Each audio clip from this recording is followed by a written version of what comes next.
Okay, everyone, we're going to begin tonight's conversation. And to do so, we're going to start with the CEO and President of the National Liberty Museum, Dr. Elaine Arnold. Thank you.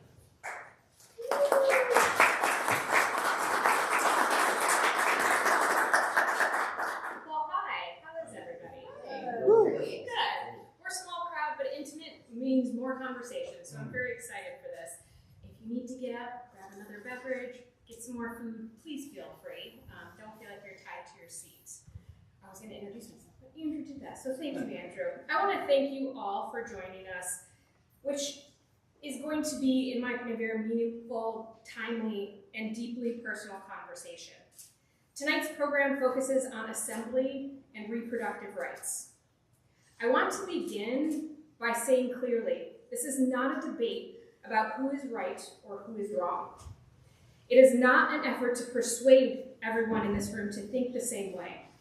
That is not the purpose of this museum. The National Liberty Museum exists to create space for complex conversations.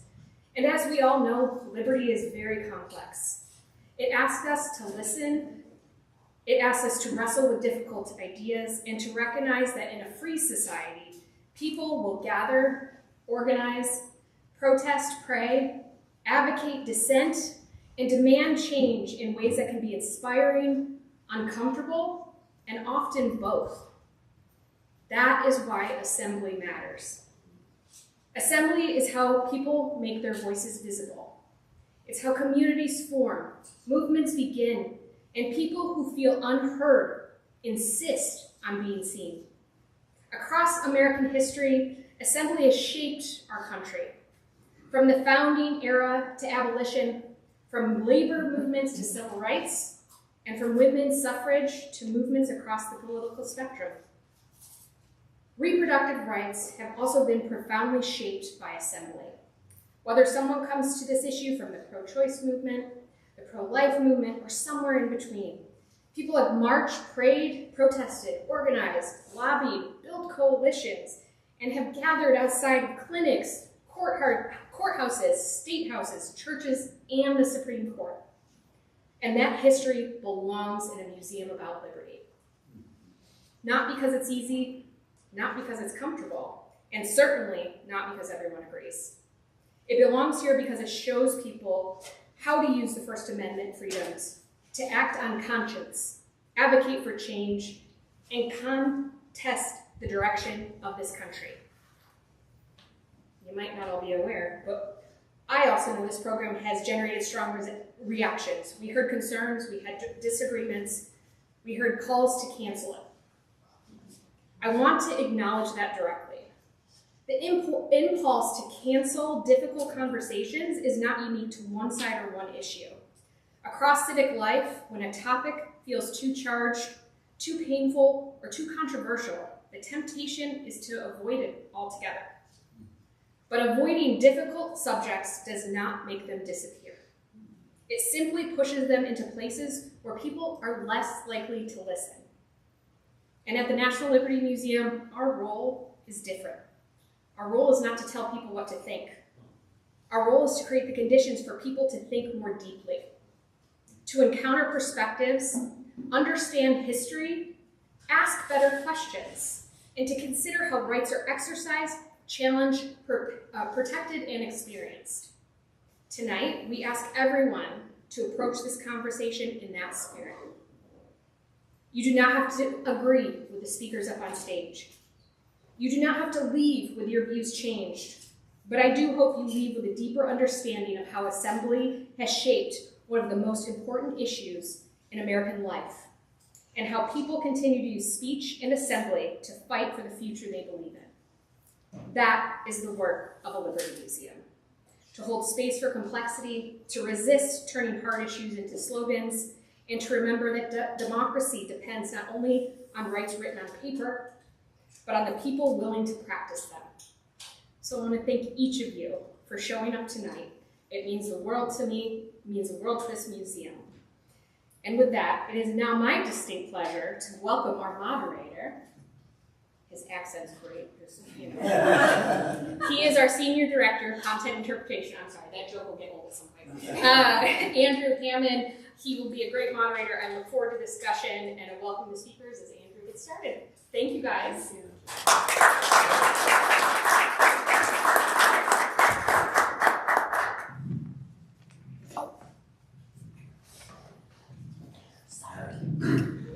If I could ask our three speakers to come up on stage, please. Abby Johnson, Amy Sohn, and Mark Houck. If you could give them a round of applause, please.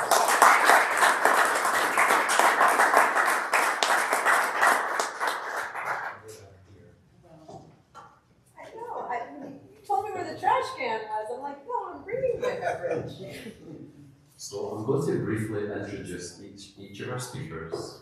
Then I'm going to give some brief contextual introductory material, because this debate tonight, as Elaine mentioned, builds off of our exhibitions that are looking at the forgotten freedom of assembly. But first, to introduce each of our speakers. So Amy Sohn is a New York Times best-selling author, journalist and cultural commentator whose work explores gender, power, sexuality, and public life. She's the author of 12 books, overachiever, including the non-fiction book, The Man Who Hated Boom, and has written for outlets including the New York Times, Slate, Elle, and New York Magazine. Abby Johnson. Abby is a pro-life speaker, author, and activist who previously worked for Planned Parenthood, rising from volunteer to clinic director before leaving the organisation after a change of conviction about abortion. She now speaks nationally about her experience and advocates for the pro-life movement. She is the author of Unplanned.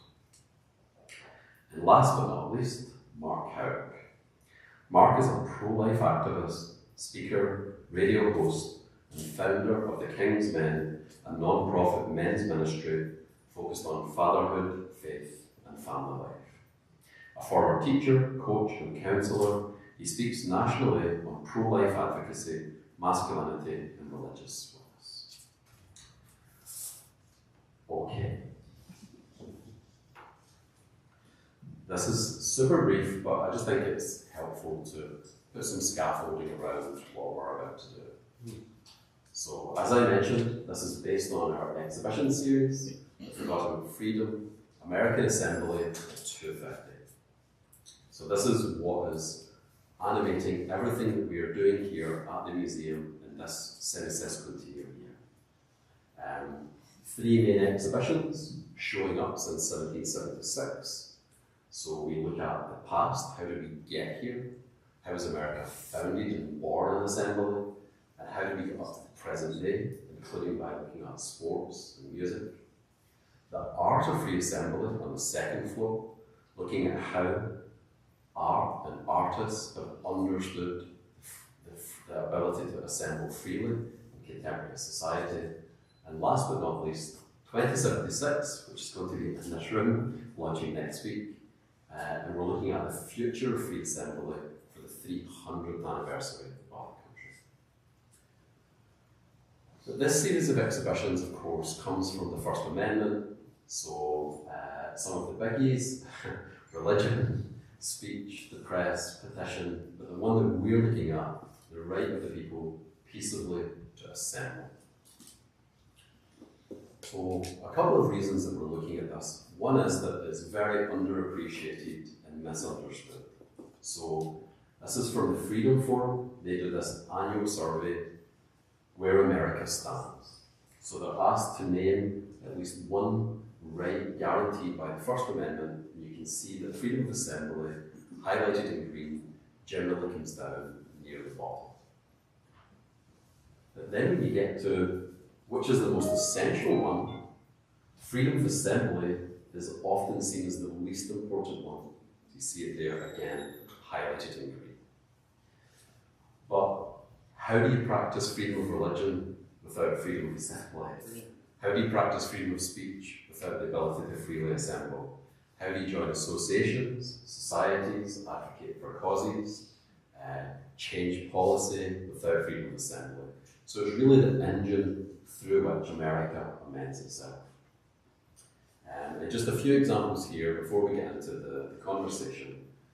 So through freedom of assembly, and most people in the audience were probably born here, so it's probably something that's taken for granted that this is not a right. These are not rights that are available in every country. It's a blessing to be able to essentially disagree and to do so under the protection of the law.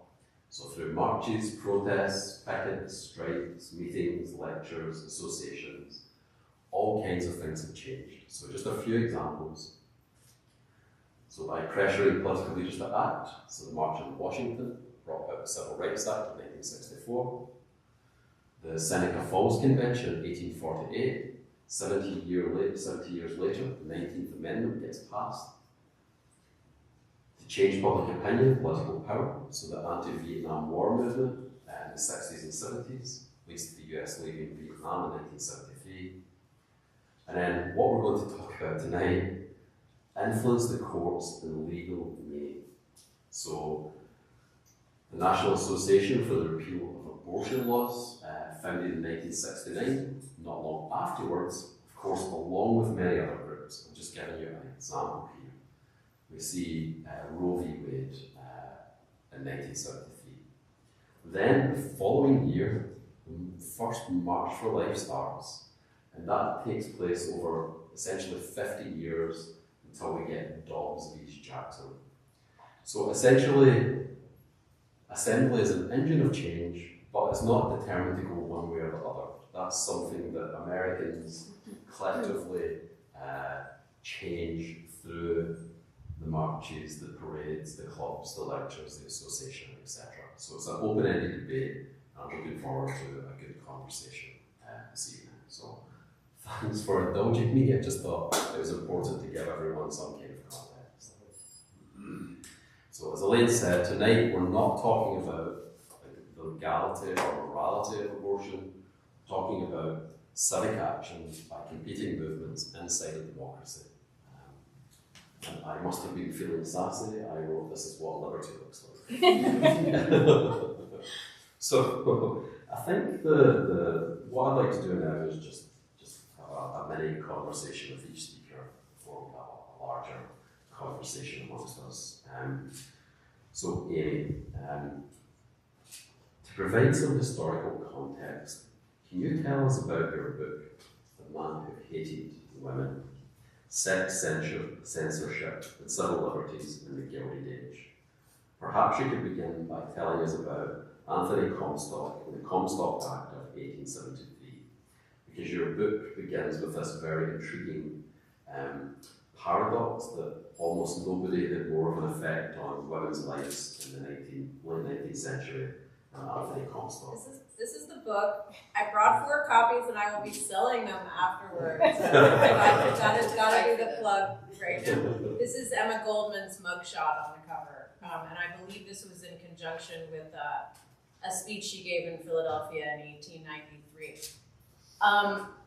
Anthony Comstock was born in 1844 in New Canaan, Connecticut. He was a Congregationalist Christian. He absolutely adored his mother, and the family's life was centered around church. His mother told him Bible stories, and this is what was called the Victorian ideal. Women were the center of the family and the moral center of the family, so he had this very strong relationship with his mother. He went off to fight in the Civil War, had trouble finding a job after, and through a connection that his mother descended from the first Puritans in New England, moved to New York to try to become a dry goods salesman. He wasn't very good at being a dry goods salesman.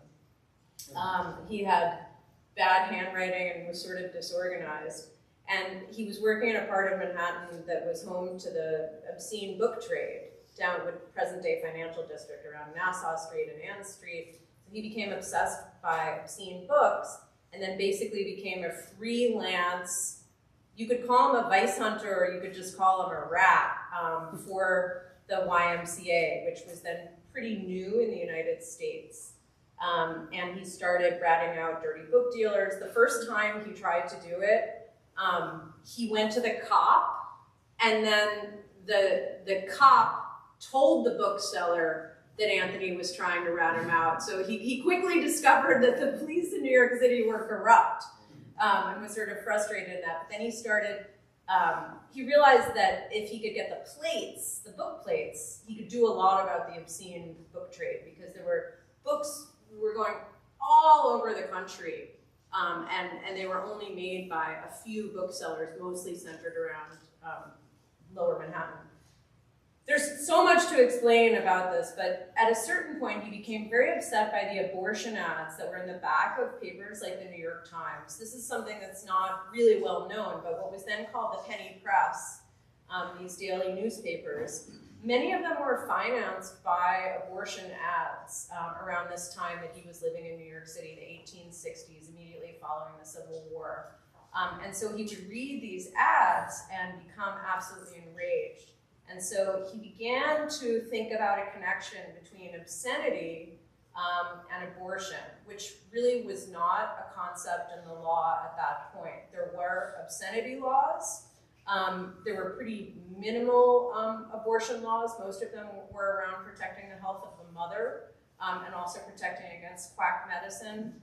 But with the help of these scions of the YMCA, he went to Washington in 1872 and came up with this law that was eventually called the Comstock Law. And what it did is it criminalized the mailing of birth control information and abortion information, as well as physical items of contraception, with very steep penalties and fines.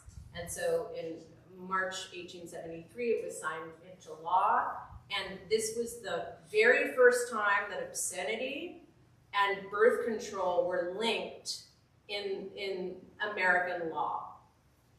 Trying not to go on too long. No, It's like a lot of stuff here. No, that's great, because he's such a central figure to the book, and they even came up with a term, Comstockery, which we don't need to go into, but it's a loose thread for anyone to pull on. ChatGPT will answer it for you. So I wonder if you can tell us about some of the women in the book, because there's something that unites them, but they're all very different in other ways. We have an anarchist, a free love advocate, the first woman to run for president, mother of Planned Parenthood. There's a diversity of characters in there. Yeah, so my book is called The Man Who Hated Women. It's about 8 women that were prosecuted under state and federal Comstock laws between 1873 and 1915-16, which it ends with Emma Goldman and Margaret Sanger.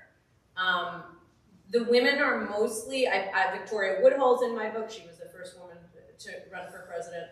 The ones that most captivated me, although I was really interested in the friendship between Emma Goldman and Margaret Sanger, it's a little bit like a Bernie Sanders, Hillary Clinton kind of relationship, and that so often there's kind of a polarizing figure on the left who doesn't yet have popular appeal, but kind of gives their ideas to someone who does have popular appeal, and that's what happened with Emma and Margaret. But the women that I think I was really most enchanted by are the ones that aren't famous. One of the women I write about is named Sarah Chase, and she was a homeopathic physician from Ohio whose husband had a mistress, and she winds up moving to New York as a single mother with her daughter, and then giving these physiological lectures. There were certain terms that meant, like, first of all, every time you say 60s, it sounds like sex. Like, when you say 6, it sounds like sex. It's funny to hear you talk about the 60s, but there were certain terms that were connoted with sex, and one was French. Anything French meant sexual, and the other was physiological. And so this woman, Sarah Chase, who lived on West 11th Street in the Village, gave lectures about essentially anatomy to single-sex groups of young men and women in churches. Churches felt that it was important for young people to understand this stuff, and she would lecture on sexual health. Women like her were called hygienists, and they used a term called voluntary motherhood, which was the idea of fewer children for increased health and happiness. Interestingly enough, there were conservative women's groups that also used terms like voluntary motherhood or scientific motherhood, because they took from a temperance perspective. They sort of believed in control, and the idea was that alcohol led to unwanted children. There were physiological societies in cities like Washington, in Brooklyn, Chicago, Philadelphia, and Boston. And so Sarah Chase began to think about population control, which was an emerging idea in the 1870s. And she believed that women should have the right to determine when they should become mothers. She wrote in 1873, "The ovum belongs to the mother. She alone has the right to decide when it shall be impregnated." And so she would speak. She spoke at a school I went to called Packer in Brooklyn, which was an all-women's school. And she had a male-only lecture on masturbation called The Secret Vice. And people would come up to her and ask her questions. So I'm trying to focus a little bit on assembly and make you understand that one of the places that people assembled around these ideas, which were broadly called free thought, which included freedom of religion, freedom of speech, and some notion of gender equality, looser divorce laws, equal division of household labor, marriage based on love, in some cases not marriage at all. That was a popular idea. These meetings, many of them were taking place in churches. There were philosophical associations.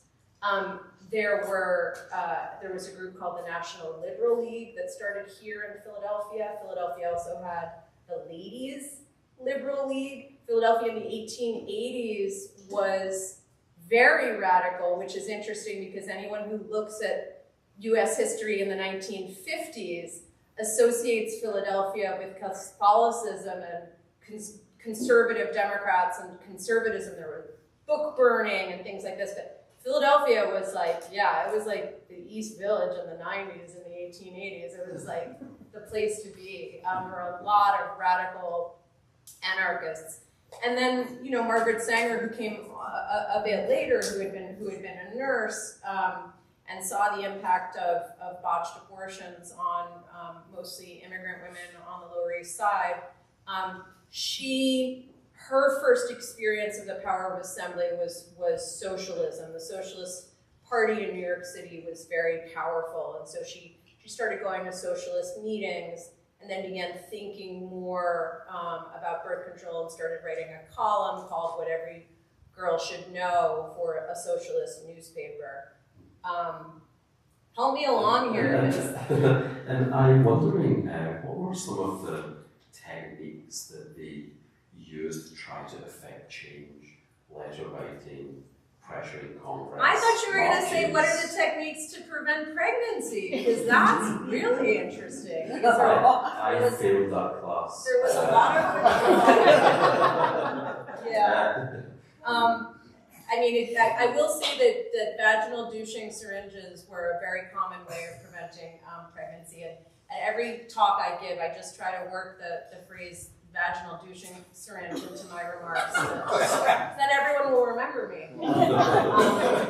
So moving on off of assembly a little bit, so there were a lot of free thought newspapers. This category, that I'm loosely calling free thinkerism or free thought, it really flowered beginning in the 1830s. And so there were these newspapers and all over the country, places like Kansas and Manhattan, and they had names like the Truth Seeker, Lucifer the Light Bearer, the Boston Investigator. Many of them were health oriented. They would have a combination of things like water cures and health and hygiene, but then also feminism and sort of equal rights for women. Some of them were labor oriented. So there were, people would write letters and then they would become contributors, which is actually how a lot of people I know in journalism got started, then the convenings were things like these leagues that I was talking about. There was the New England Free Love League, and this couple that lived in Princeton, Massachusetts, central Massachusetts, would travel all over New England and give these lectures, and thousands and thousands of people would come. And then there was petition writing. I think that's what you were getting at. There were many, many efforts to overturn the Comstock Act as people began to see the effect that it was having on women, on families. It was, the world was sort of changing in the 1870s, 1880s. There was more coeducation, and many people believed that families should make reproductive decisions for themselves. So there was a petition to overturn the Comstock Act that had, you know, tens of thousands of signers and was 2,000 feet long, and the attempt to overturn the law failed. So yeah, it was everything. It was meetings and lectures, and I think something that is perhaps a little bit different from today is that although there were open air rallies and events that we might liken to modern protests, there were sort of like intellectual meetings where, actually kind of like we're doing here tonight, where a provocative idea would be discussed, and then people would come and ask the speaker questions, and frequently these were very, very controversial, but you know, people dealt with it. So there was sort of a mix of intellectual spaces were a space for dangerous ideas. And then people like Emma Goldman, you know, Emma Goldman is mostly, sadly, photographed, you know, later in her life, and she actually had a lot of health problems related to having been imprisoned.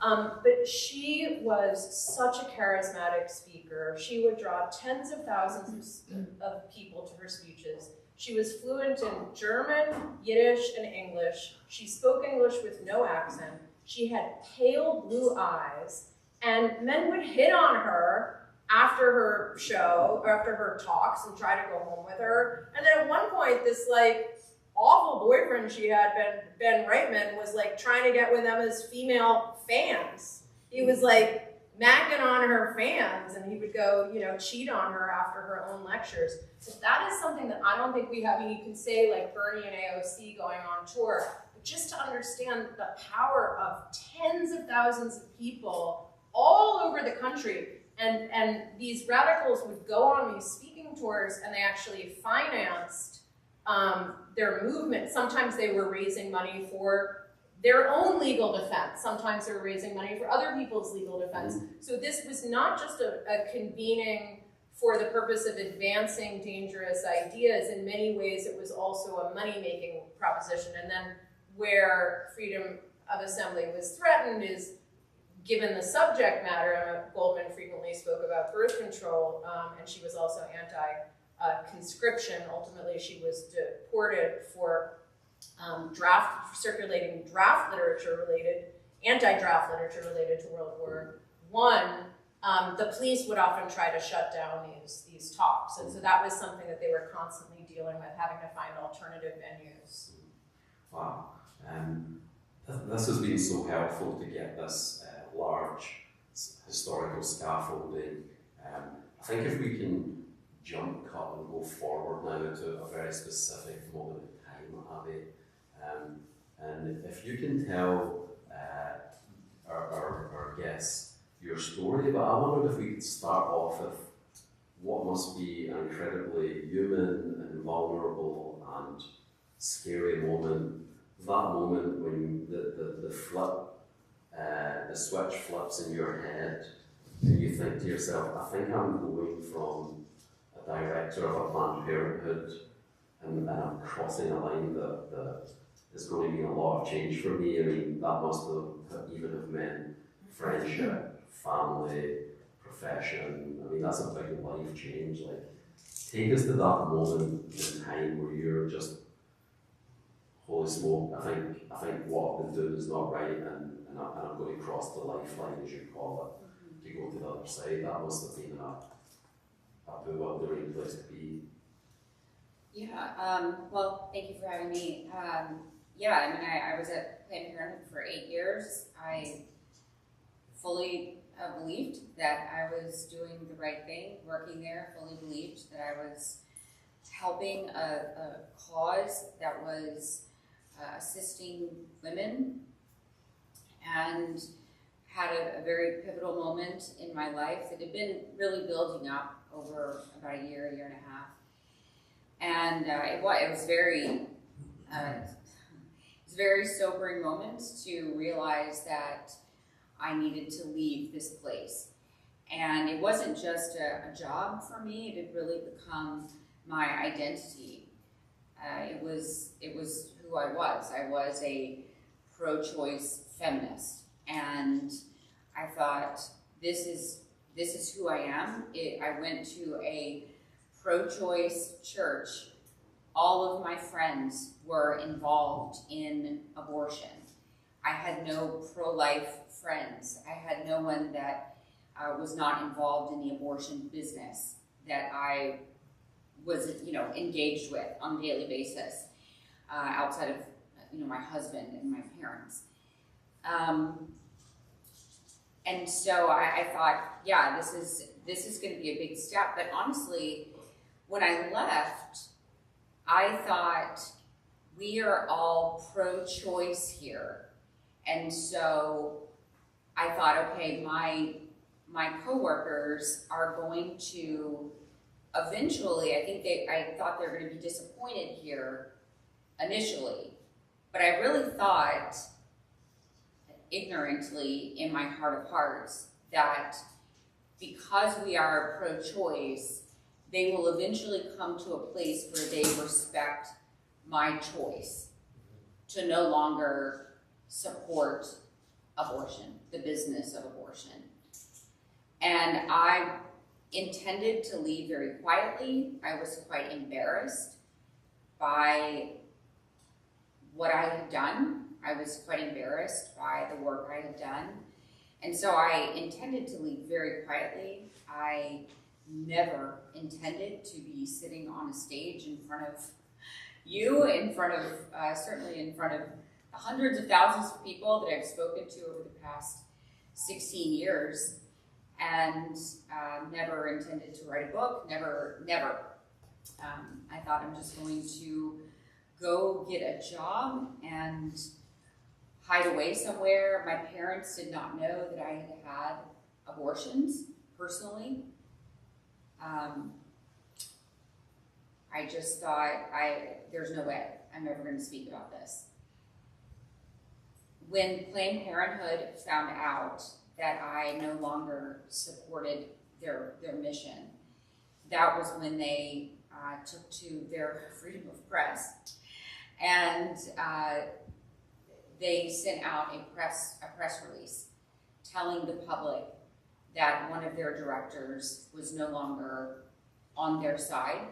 And they took to the court and put out a temporary gag order, temporary restraining order against me, so that I would not be able to tell my story, which was kind of funny because I had never intended to tell my story.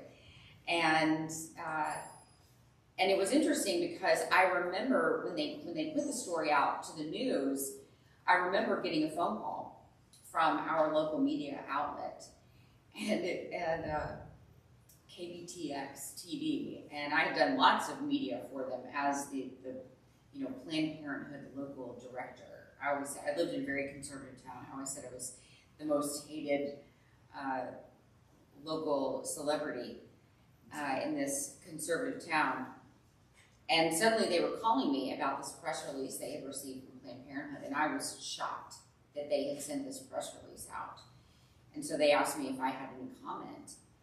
And I really didn't know what to say, except that I had had this conversion experience, and I no longer worked there.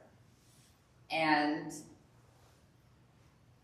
it was the breaking news story on KBTX, the 10 o'clock news. And I remember it came up, and I was embarrassed that my face was the breaking news story in the Bryan College Station media. And I remember telling my mom, oh my gosh, this must be the slowest news day they've ever had if this is the breaking news story. And the next day, I was getting calls from everybody. Fox News, CNN, everyone. And I thought, who cares about a Planned Parenthood director leaving a clinic? Like, why are these people calling me? And I didn't realize what a big deal it was that an organization was trying to silence someone who had once run one of their facilities. And especially because I never wanted to talk about it in the first place. And so, I started talking, and I haven't stopped talking, I guess, since then. I obviously won the lawsuit because there was nothing, I had not done anything wrong. And so I won the lawsuit. I remember going into court that day, and my attorney said, "Are you sure there's nothing you want to tell me? Like, are you sure? Like, are you hiding anything?" I said, "I swear to you, I was just their employee of the year. I promise you. I really did nothing." And in 45 minutes, the case was dismissed, and I ended up talking about free assembly. I mean, for 8 years of my life, there had been people out in front of my facility assembling, praying, some of them protesting, picketing, some of them in ways that I give 0 stars, do not recommend. Some in some ways that I find absolutely abhorrent, some ways that I find, I find them detestable. I would never do it myself in that way. But in some ways, they were very caring and loving and gracious toward me. And when I became unintentionally publicly pro-life, my Episcopal Church priest brought me in and said I was no longer welcome in the Episcopal Church of America. So I lost my faith family.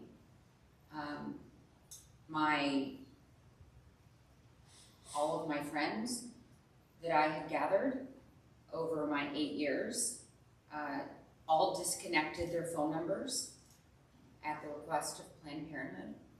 So I no longer had access to any of my friends.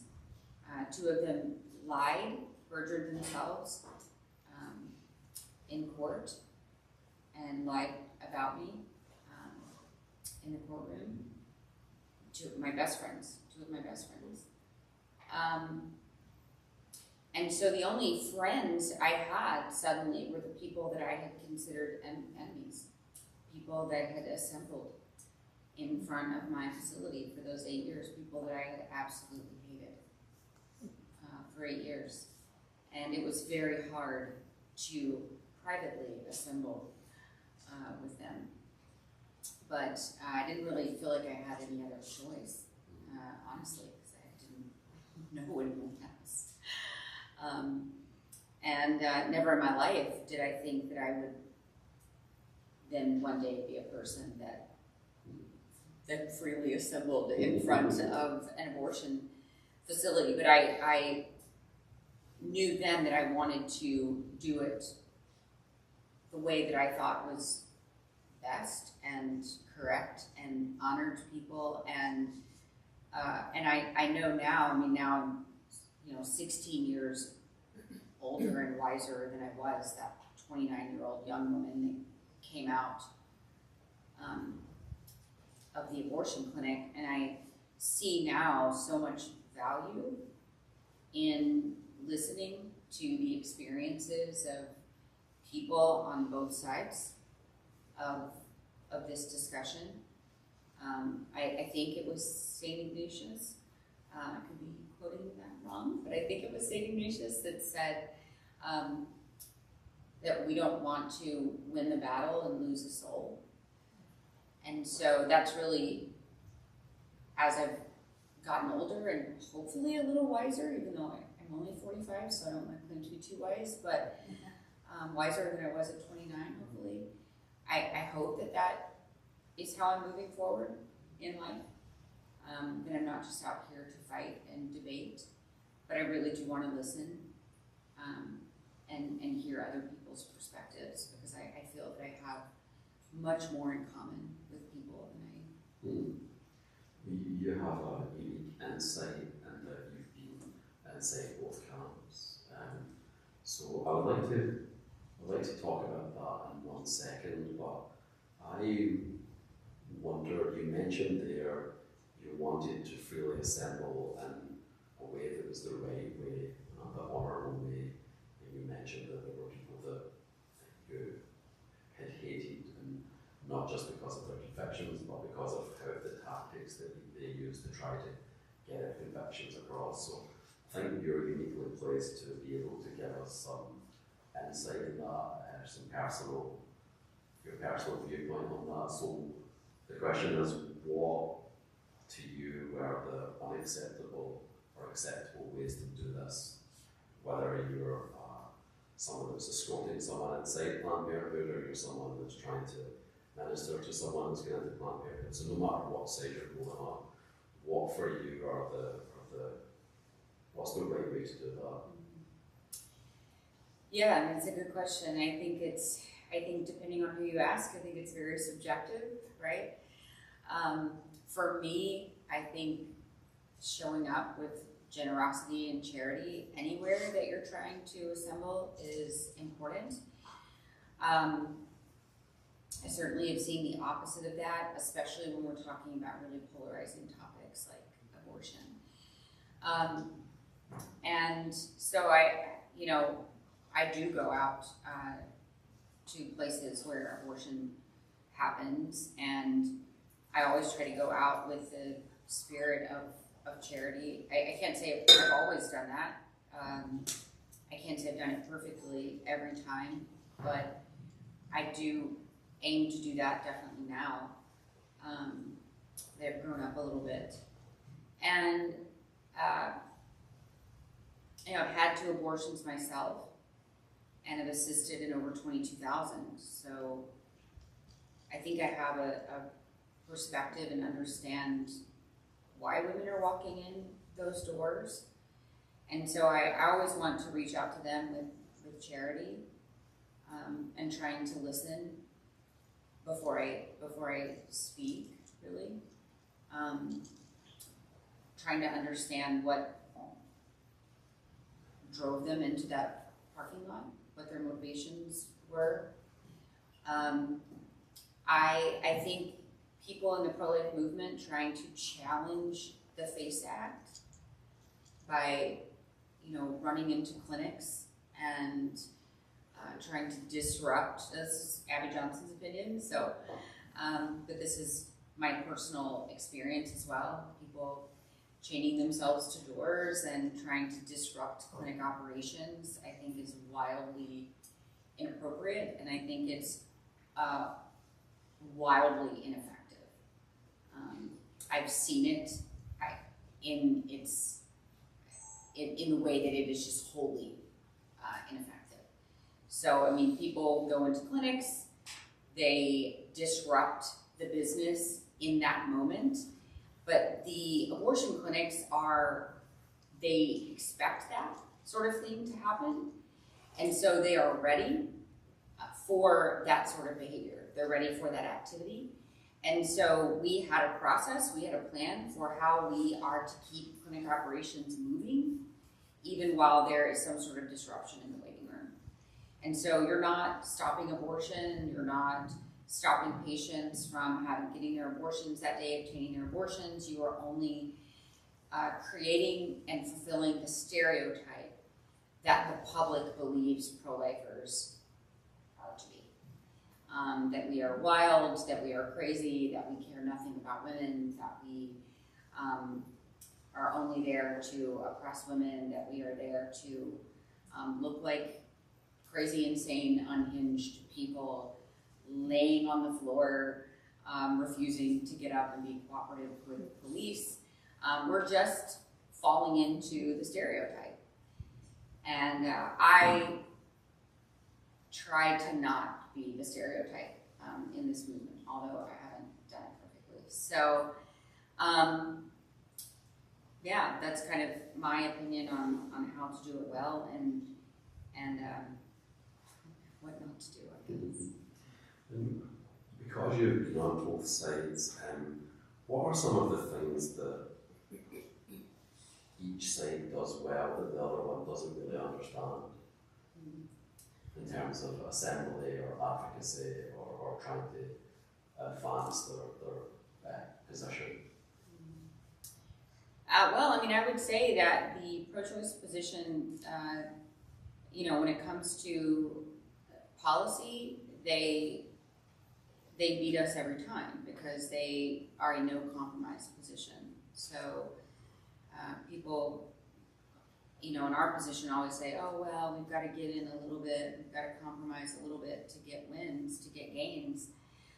But to be perfectly honest, we are always flat on our back because the pro-choice side, when it comes to policy, they're never willing to give. And so because they're never willing to give, they always win.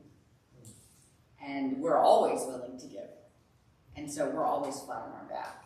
And it's hard to come up to a position of dominance when you are laying flat on your back. So I would say they do that well. And I would say they do it significantly better than we do when it comes to being in a non-compromised position. I would say, and this is kind of just my own personal experience. And I guess it kind of depends on which place you are, but I, for 9 years, ran a conference. It was a pro-life women's conference, and we were very open to people of different opinions coming in to our conference. And even though it was a pro-life conference, we had, pro-choice women come. We were very open to them coming. There was a woman, actually from BuzzFeed one time, that came in to do a story about our conference, and she actually got a lot of flack for coming and writing a positive article about our conference. And during our one-on-one discussion, she said, Abby, if this is what the pro-life movement looked like, then everybody would be pro-life. Because our conference was aesthetically beautiful, it was very welcoming, we had people with all different beliefs and shared beliefs and different experiences coming together. And I thought that was a real compliment to us and what we were trying to do in this movement. And whereas, on the other hand, I remember after Donald Trump was elected in 2016, the pro-choice movement mobilized as well, and they do that significantly better than we do in the pro-life movement. And so they mobilized well in Detroit, and they had a women's conference in Detroit. And so I wanted to go, not as an agitator, but I wanted to go as a witness. I wanted to see what they were talking about. Planned Parenthood was a large sponsor of the conference, and I wanted to hear what they were saying. I wanted to hear what they were talking about. I was not a Donald Trump fan, and so I wanted to just kind of hear what the talk was about at their conference. And so I paid. I was an attendee, and as soon I was not videotaping, I was not doing anything. I was just there as an attendee. And as soon as they found out that I was there, I was immediately removed. And so, and I have found that to be the case over and over again. Anytime I, attend as an attendee, any sort of pro-choice space, I'm immediately removed, even though I'm not there as an agitator. I'm there to attend. And I think listening and hearing other people's experiences is really important. And so we welcome that into our space. We want people with other experiences to come into our space to listen and hear. I personally have not found that to be the case. So sometimes I feel like, not always, but sometimes I feel like there can be a little more openness with us, a little more tolerance. I think tolerance is the idea that we welcome disagreement. And I don't know that I've always found that. Okay. And last but not least, thanks for your patience, Mark. Like every moderated panel, you start off with a plan, but I hope you'll forgive the plan for going a little differently, because I think we've just heard two very compelling speakers approaching this from very different angles. So, Mark, you also have a very unique experience. Can you tell us a little bit more about how you first came to this issue, and what was the animating factor behind you? And I think we're talking about something that we haven't mentioned tonight so far, which is religion. Well, thanks for inviting me, Mike. Thanks for the invitation. It's a joy to be a part of this. In 25 years in the pro-life movement, I've never been invited to such a dialogue, which you said so beautifully, Elaine. So I have to thank good old Mom for the introduction into the pro-life debate, if you will, and the movement. Mom, her tactics were her tactics. She's gone home to her eternal reward, but she said, I want to show you something. This was back when I was about 28 years old. Yeah, she said, I want to show you something. And I guess she was dipping her toe in the pro-life movement a little bit. Roman Catholic, cradle Catholics we were, but didn't hear a lot of it from the pulpit. I wasn't very catechized on the pro-life issue. In fact, I probably would have identified myself at Catholic University of America, the Catholic University of America in Washington, D.C., as personally pro-life, but I would not tell a woman what she could do. Right? That was kind of me. And this is where my mom kind of caught me, I guess, post-college, undergrad. But 4 years at Catholic U, and I never went to the March for Life. They gave me off for class. I never went. So it just shows you where my heart was at. I just wasn't convicted on the issue. But I became convicted when Mom said, I need to show you something, and she had like a postcard in her hand. I was like, no. I guess I knew what she was going to show me, and I said, Mom, I don't want to see that. And she said, well, if you don't see it, you're not going to do anything about it. I said, Mom, I love you, I trust you, fine. And it's where she showed me an aborted child, and of course that's hard to see. It's hard to appreciate a child unless you juxtapose the aborted image with life, non-aborted. But she didn't show me that. She just showed me life and its destruction. And it's one of those things where, like, you have this enlightenment, illumination of conscience, where you're just like, okay, now I know this. I'm going to be held accountable for this. My silence in the presence of what I understand to be intrinsically evil will convict me one day. And I wouldn't even articulate it then at that time that way. But I just knew, like, all right, I can't ignore this. And she knew that. And she knew my heart. I had like full disclosure with my mom on many things, sexuality, everything. She knew who I was. She knew my heart. And so she invited me to begin the process of learning more. And that's that dialogue where obviously I was going to hear it from a Catholic apologetic standpoint. I was going to hear what the church had to say on it. And I would read that. And then I got so interested in it that I started to see, well, this is obviously a big problem. How do we solve it? That became my lecturing on chastity and abstinence education until marriage, as some would call it, but chastity education. And so I started doing those things, volunteering my time with these organizations, getting familiar as Abby was with people of that thought and ilk. And I was convicted. I was a single guy. I wanted to be good. I wanted to be holy. I wanted to do the right things. I wanted to make my mom happy in some respects,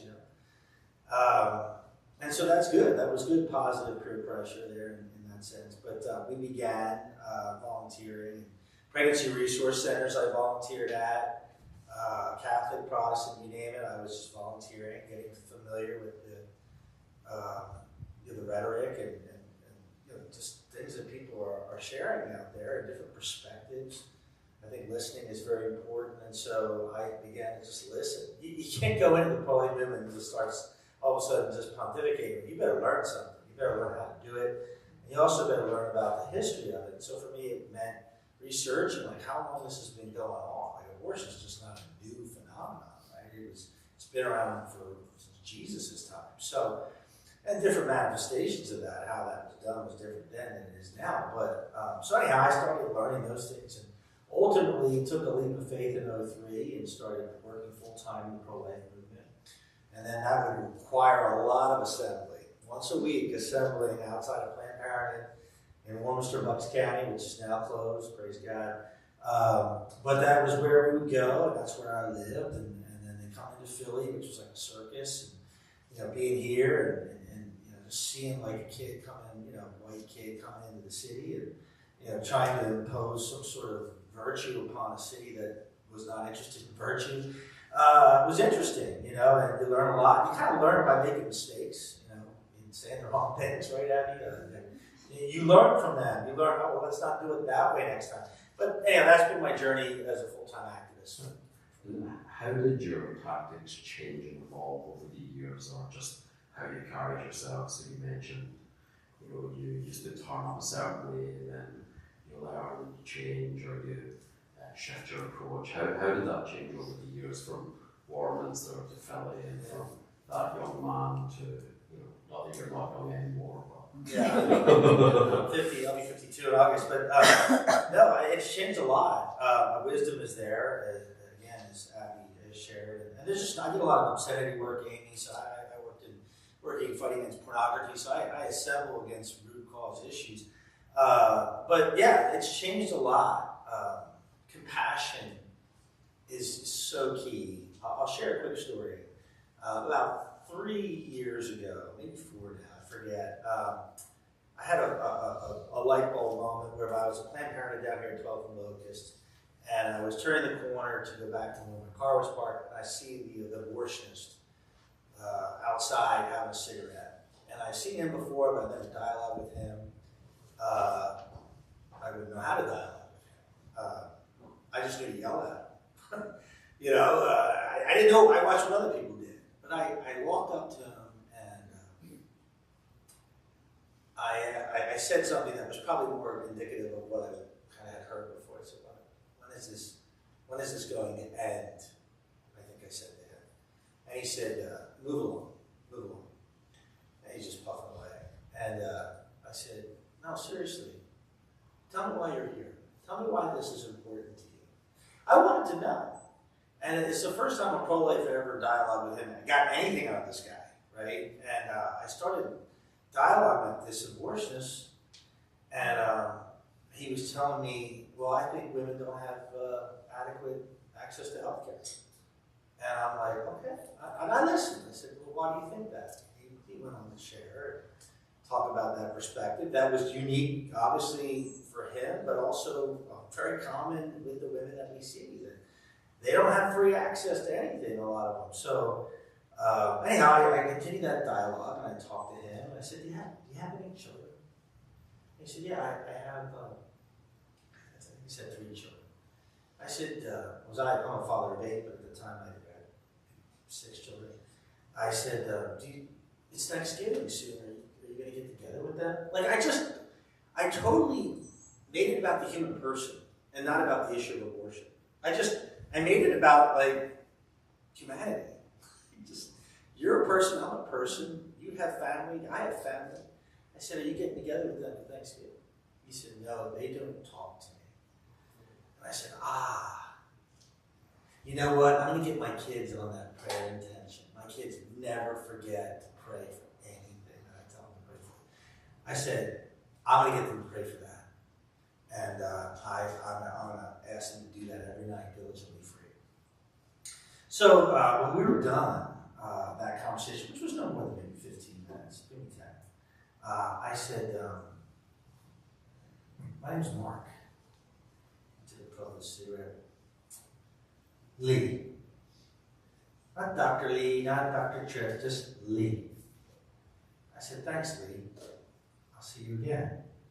And I went away, and I got my kids on it. A month later, I come back, it was December. And I said, I gotta know, Lee. He was back there smoking a cigarette. I gotta know, are your kids talking to you? And he said, not only are they talking to me, they're calling me today for their birthday, one of them for their birthday. I said, I knew it. And I said, my kids have been praying diligently for you. And what happened at that moment was this man started to look at me differently. And every time I saw him, even as he was walking to Planned Parenthood, I would say, it's good to see you, Lee. I didn't like what he was doing, but I liked seeing him. And I kept treating him like the child of God that he is, right? That I am. I said, it's good to see you, Lee. And he would say, it's good to see you too. And I'm the only pro-lifer he ever would talk to. The man hasn't been to Planned Parenthood in over a year. I don't know whether he retired. I don't know what happened. He just left. He disappeared. I later dialogued with him and I said, what do you like to do for fun, Lee? And he said, I like to go to Cancun. I said, you like to go to Cancun? He's like, yeah. Did you go to the same place all the time? He said, yeah. Like total what's the all-inclusive type things? He said, yeah. I said, you can go there and just be Lee, am I right? He's like, yeah. No one knows me as that. I'm just Lee. I said, that gave me great insight. These people are not monsters, right? And so my approach to these people, whether it's women, whether it's men, whether it's children, or the young people, or abortionists, is to treat them like a human being first. And that's given me a lot more mileage, and I've had a lot more success with the sugar than I have the salt. Mm. It seems that one of the things that we're talking about here is a vulnerability.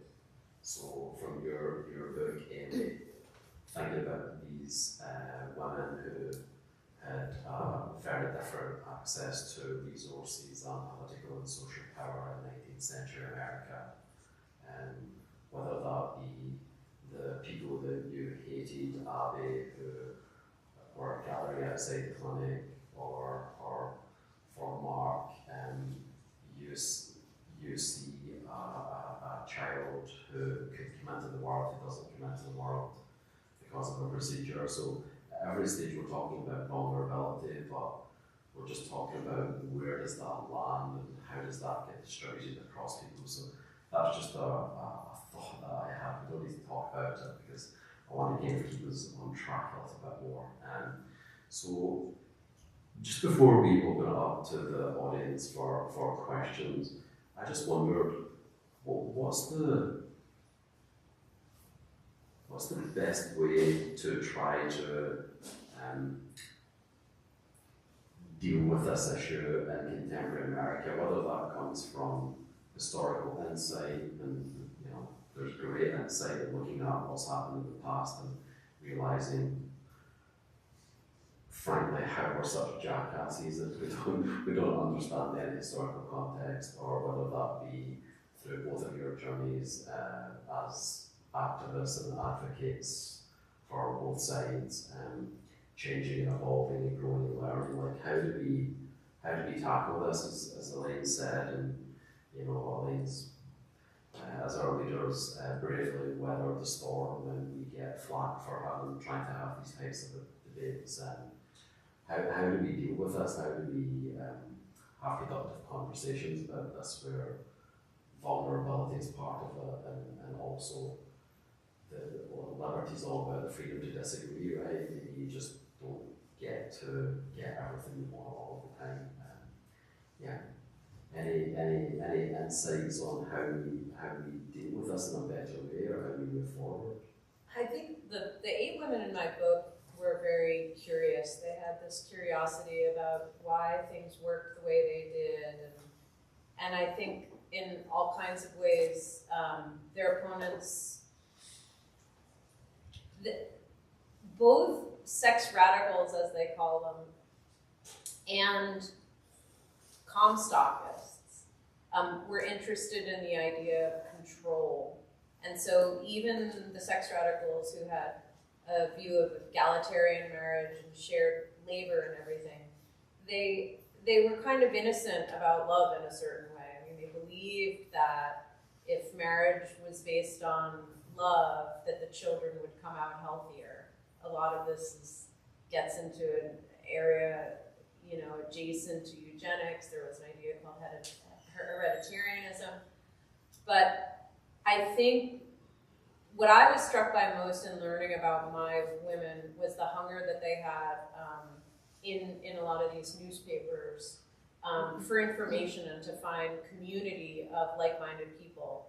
And in an era where the male was moving much faster because of railway mail, people were able to connect with other like-minded people all over the country.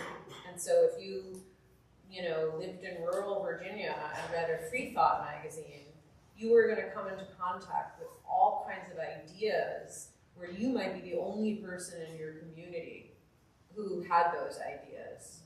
So, yeah, community, curiosity, those are two ideas. And of course, civil discourse.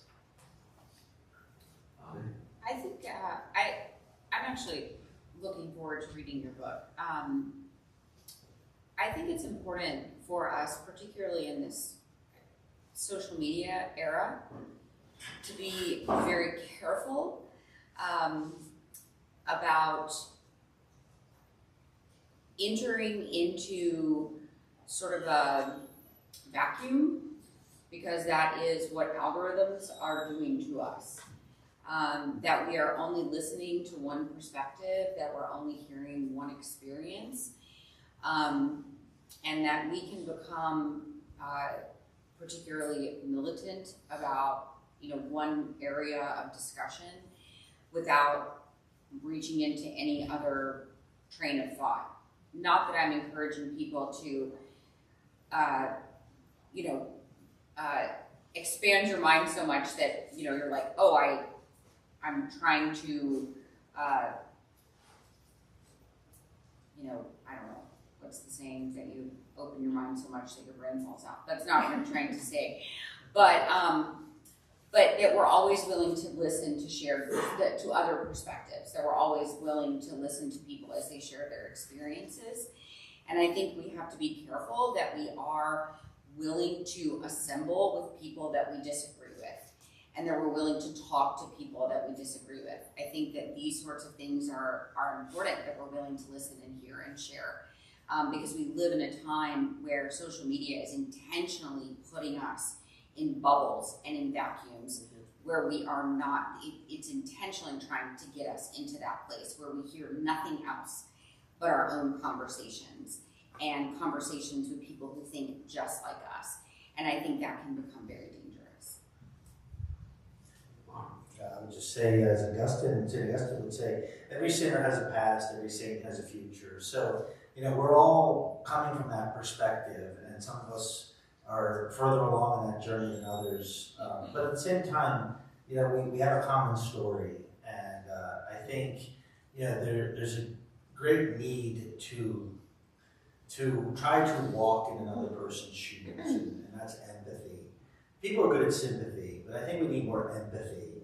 And I think that's a learned habit of behavior. I don't think you can just be gifted with empathy necessarily. I think you have to really strive to understand, and that means asking questions, more questions than you lecturing somebody. So I think it's important that we listen and listen well, and that be that active listener, someone who's participating in the conversation versus trying to win an argument. I think you've seen so many pro-lifers just try to win an argument, and no one wins that argument, even if you think you won that argument. Just try to be, and that's the only way I can put it, Christ to that person, right? How can you be Christ in the midst of this, right? And if we look at some of the Satanists, people who celebrate Black Masses who are now, Bartolo, right? Bartolo, what's the saint? He was a Satanist, now he's a saint. Anyhow, there's plenty of these around the around the story and the journey. Paul persecuting and killing Christians, greatest evangelist maybe ever. So we know that there's this opportunity. People can change, and we should not put an agenda on that. This has been very enlightening. I think it's a good time to open up to questions from the audience. I think we'll just do hands up, and Mike is going to come around with a microphone. The lady at the back with the white sweater over her shoulders. I would like to go back to the question of the right way to assemble, which Abby, I thought was a really interesting point that you made. I think there has been a lot of assembly in the past 6 years that has turned wrong, starting in 2020.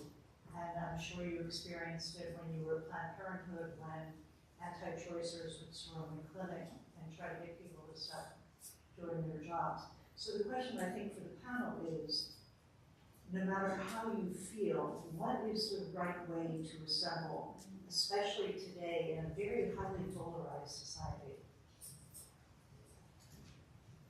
Abby, do you want to take that one first?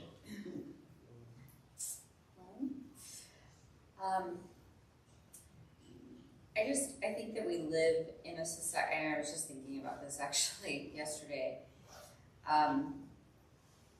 We live in a society that is so polarized and is so increasingly violent. We live in a society, I was just watching my parents. We're living in an RV behind my parents. And so I watch the 10 o'clock news with my parents every evening. And the rising of gun violence in this country is astounding. And so it's no wonder that people are scared to assemble in the United States. It's no wonder that people are afraid to voice their opinions. I think that, I hate that there's a fear, but I think that it is a real fear. And it is something that we have to worry about. It is something that even when I go out in front of abortion clinics, particularly if it's in the middle of a city, I do consider it when I go out, because we are just living in such violent times. But I never believe it is right to disregard assembly. And so I believe we continue to show up, but I think our minds collectively must really lower the temperature when it comes to assembly.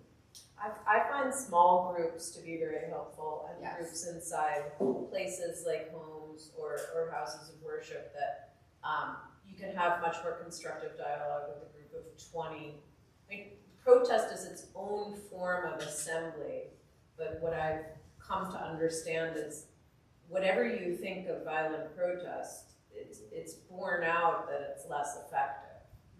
So if your goal is efficacy, that is not the way. And sadly, New York City just passed these free speech buffer zone laws. This is our city council. We have two people from the Foundation for Individual Rights and Expression here who had their organization lobbied against it. And this is a law that it actually comes out of laws that were passed around abortion clinics to tamp down on protests in front of clinics. And now that same legal theory is being used probably to clamp down on increasingly violent Israel-Palestine protests outside of synagogues. And so the free speech advocates in the room are opposed to any form of buffer zones. And yet, it's a complex issue because it's ultimately going to fall on the NYPD to use existing statutes around noise and crowds to try to keep these things calm. But what you're starting to see more and more in the news footage is, you know, pushing the barriers and yelling. And so, you know, I predict these are going to become increasingly violent. And we have this police commissioner, a lot's going to fall on her. And she's got an interesting relationship with our mayor, who can, of course, fire her at any point. So there's some interesting dynamics to be watched in New York City. And I would say I completely agree. Sorry, Mark. I would say I completely agree with Amy that even in just my own work, I mean, we can show up to a protest of 100,000 people, or like a march for life or something, but really, who are we convincing? We're all kind of there. We all kind of believe the same things, right? Foundationally. If I am in here to change the culture, as I believe that a movement wants to, right? That's kind of the purpose of a movement, is to affect change, like in the culture. That's not going to happen, really, through having a 100,000 person march in most cases. Most cases, it's going to be by having these individual dialogues, you know, kind of one person at a time, these small, intimate moments where you, in effect, share your story. I think history is incredibly important to lean on in moments like this, particularly when the temperature is high. And so I think it's very important that we have small group meetings where we have them in places of worship. Generally, that temperature is going to be lower there, and where we have kind of the right to assemble, but also maybe in a smaller gathering. And also in bars, there's been really seriously, there's been very good history that many leftist social movements, like where you're from, began in the pubs and the saloons. And sadly, the nature of our work, we work in an isolated way now, and so even the idea of fraternizing after work is more fraught. So bars have been really important incubators for hundreds of years for social movements. Of course, many of those were men only, but you know, let's not overlook. It's something about sharing bread and sharing a pint. We call it the family dinner table. Yeah. Right? The Old Town Taverns, where this American Freedom Project kind of began.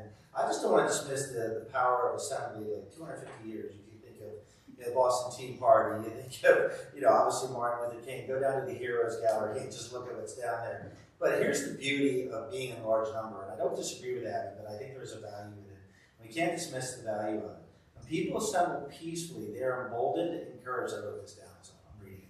They are emboldened, encouraged, and empowered to seek the change that they would be afraid otherwise to undertake on their own, alone, and without knowing what other support exists for their position. So there is a tremendous value in that larger setting so that you know that you're not the only one that thinks this way. And that can propel you, and I think that's why we go to the march.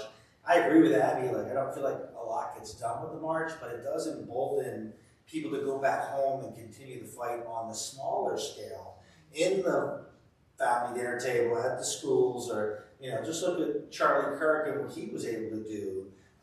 This value of assembly is this political freedom that makes our experiment in self-government so successful. And when the freedoms are discarded like it was with me, and people are persecuted for exercising these liberties, tyranny does reign, and ultimately we'll be on a precipice of failure as a nation if we allow that type of thing to continue to happen. And I think that's why it's so important to have these dialogues. It's really encouraging hearing all of you speak, because a lot of the things that you've touched on, we've actually covered in our exhibitions. For taverns, we look at how the birth of the country in some ways took place in taverns right here in Philadelphia. We even came across one of the bar bills. It was pretty shocking, to be honest. We look at intimate assembly and the second floor and the art-free assembly. And here for 2076, we're looking at the role that algorithms and social media play in driving people into different corners and so forth. So anyway, just a Liberty Museum pat on the back for all of us. Another question, so. Yeah, to reiterate what you said when you began, I think we had a speaker 3 years ago from England, and this woman would go somewhere within 100 yards of an abortion clinic and pray silently. She's been arrested 3 times. It's one of the great gifts that we have been given and that other countries don't have. So you started this whole lecture. It's beautiful to hear you say that. And this is we had her come over and explain what happened. Nobody could believe it in America, especially in Philadelphia. The other thing I reiterate with Abby, also one of those great marches, I've been on probably 50 of them, and when the youth, when they see there's a lot of youth involved, when they go home and say, hey, we're going to get into this movement or not. We were very fortunate in Philadelphia. I was a Planned Parenthood this morning praying. And you had a conference 3 years ago with women who have changed from Planned Parenthood. And you said, never ever call these people baby killers. When I came back and I made sure that everybody was down there, don't ever use that kind of language. So we're instructed to say hello to, when we get there, there's what's the other side of the escorts. We say good morning to them and treat them with dignity, like Mark said, and love them. And we love the women and just say, we're here to offer you any help we can. I think things changed after Dobbs when we had our little marches. We go to this place called the 2 worst places in Philadelphia. It's Planned Parenthood 777 Apple Street. 7,000 abortions there a year. And the other side came out with costumes and very vile language, even when we had sisters of nuns there. And I think that's up the ante a lot. Before that, we just stand there and pray our rosaries and offer the women help. But we are very fortunate in Philadelphia. They have a civil affairs group of officers that's delegated to keeping the peace. And they do an awesome job. And we have marches, they protect us, keep the other side off. And so we're actually in a good spot for assembly in our city, brotherly love. I think just in the interest of time and getting a couple of final questions, and did someone else have their hand up? Okay, I'll abuse my position and call things to a close. Elaine, would you like to come up and say a couple of words? Of course. Well, first of all, thank you to our speakers. Give them a round of applause.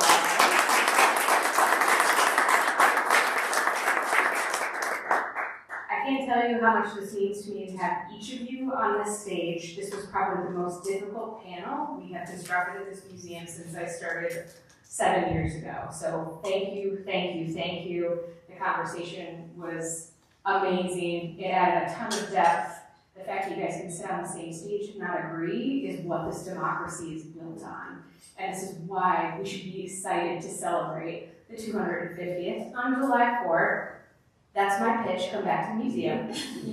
See how I did that? So we have a couple of upcoming events that I would encourage you to come back for. You can see we're in construction, as Andrew mentioned. So on July 9th, we are doing our Great American Tailgate, and we will be launching the 2076 exhibition, as well as having an epic fun party, because even though we take on serious topics, we like to have a good time as well. We have a couple of other things that if you want to check out our website, libertymuseum.org. And then, of course, for cause in the back, I'm going to push membership. If you had a good time and you're not a member already, I encourage you to do this.